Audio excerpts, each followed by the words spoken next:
Olá a todos, estou hoje com a Milena Bezerra, nossa analista responsável pela bovinocultura de corte aqui do IMEA. Então, Milena, muito bem-vinda. E falando sobre os grandes números da pecuária, e sabe que a gente tem um grande rebanho, uma grande parcela do rebanho do Brasil e do mundo. Conta um pouco para a gente sobre essa dinâmica. Olá, Rodrigo. Olá, pessoal. É um prazer estar aqui com vocês hoje.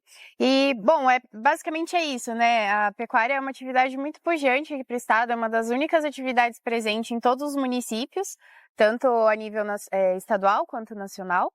E hoje, com um rebanho de mais de 30 milhões de cabeças, a gente segue na liderança há um bom tempo, como o estado que detém o maior rebanho, né, do Brasil.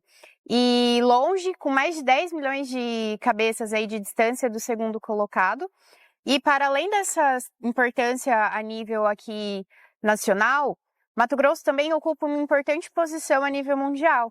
Se nós fôssemos um país, inclusive, nós ocuparíamos a 7ª posição dentre os maiores rebanhos. Números muito expressivos e eu queria saber como que o pecuarista mato-grossense ele fez, o que a gente teve de vantagens aqui dentro que fizeram que a gente chegasse nesses grandes números. Quando a gente olha na série histórica, por um lado, nós temos aumentado o rebanho, produzido cada vez mais carne, e por outro, a gente vem reduzindo a área de pastagem no estado. Então, nós não só estamos produzindo mais, como produzindo em menos área.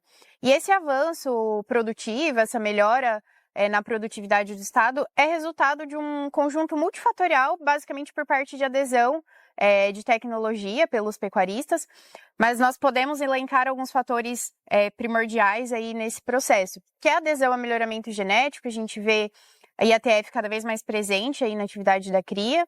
Um ponto muito importante também é o avanço na nutrição. Então, alguns fatores nos ajudam muito, como, por exemplo, no milho, a gente consegue um milho mais barato, a logística também nos favorece aqui, bem como também o DDG.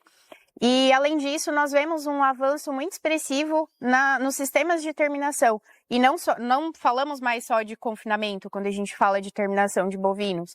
A gente tem também presente o semi-confinamento, a TIP vem avançando cada vez mais, ganhando mais espaço no estado, a terminação intensiva a pasto. Então, como eu falei, é uma série de conjuntos que são intercalados que corroboram para esse cenário. Extremamente interessantes esses pontos aqui que a gente tem de vantagens. E agora falando de mercado, não temos como fugir do ciclo pecuário. E para falar de hoje, a gente precisa dar uns 2 passos para trás por conta do movimento que a gente tem do ciclo de 2 anos, mais ou menos. Então, em 2022, como que estava o ciclo naquele momento e quais foram os efeitos que a gente sentiu hoje, né? É isso aí. A gente realmente não consegue falar de pecuária sem falar do ciclo pecuário. Então, o ciclo ele gira ali entre 4 a 6 anos cada fase. Mas como a pecuária é uma atividade plurianual, ou seja, a gente tem basicamente aí uns 2 anos, né, de intervalo entre a decisão do pecuarista de produzir um bezerro, né, da estação de monta, até a desmama propriamente dita. Então, é basicamente por isso que acontece o ciclo. Então, dando 2 passos para trás, lá em 2022, nós tínhamos uma oferta de reposição muito alta no estado, o que pressionou os preços do bezerro e, consequentemente, deu uma boa estreitada na margem da cria.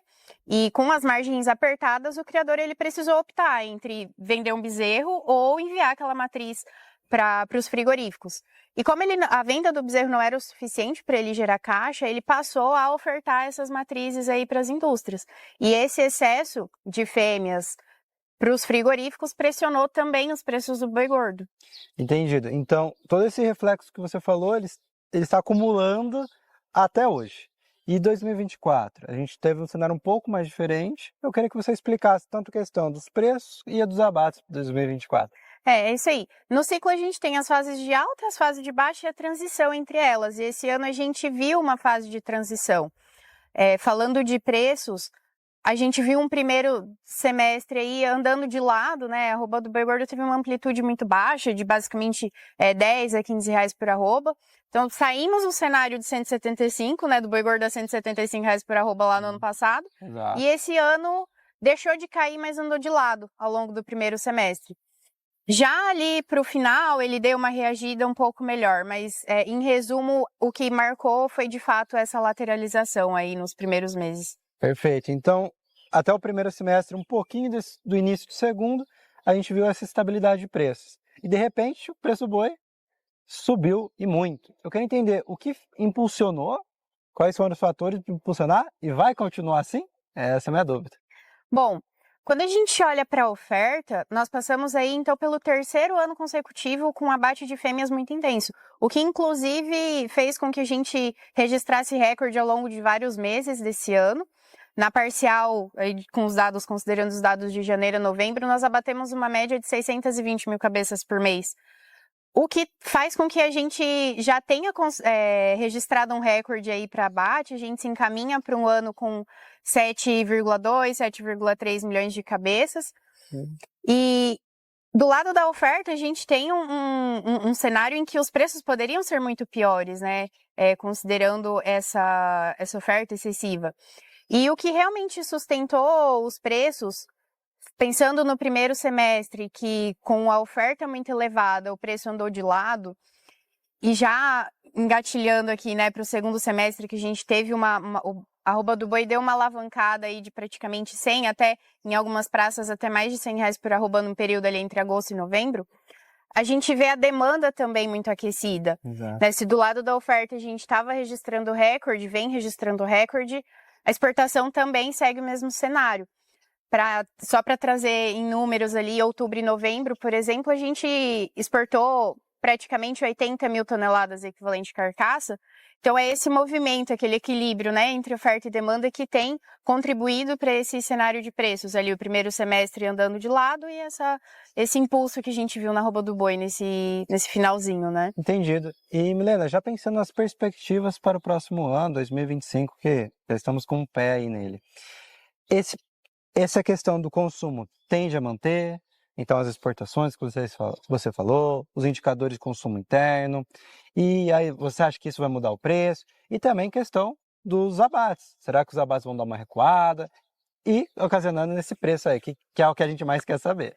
Bom, falando primeiro sob a ótica da oferta, pensando já em reposição, que esse ano nós já começamos a ver uma melhora, né, ali na margem, os preços também de bezerro, de reposição em geral, eles já deram uma melhorada.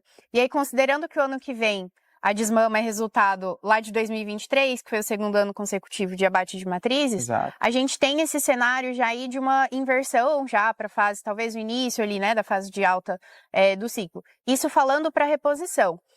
E aí, quando a gente vê essa melhora nos preços do bezerro e, consequentemente, a melhora na margem da cria, a gente já consegue imaginar aí um movimento de retenção de matrizes, consequentemente, menor participação de fêmeas nos abates e uma melhora nos preços do boi gordo.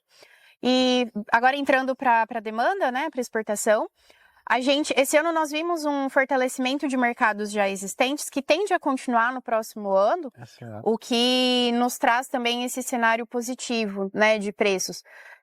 Não só a China tendo um papel importante, né, para sustentação, para a firmeza da demanda, como também outros países que têm aumentado as compras. Dados extremamente interessantes, Milena. Agradeço demais pela conversa e a todo mundo que nos assistiu até agora. Obrigado e até a próxima. Obrigada, Rodrigo. Obrigada, pessoal.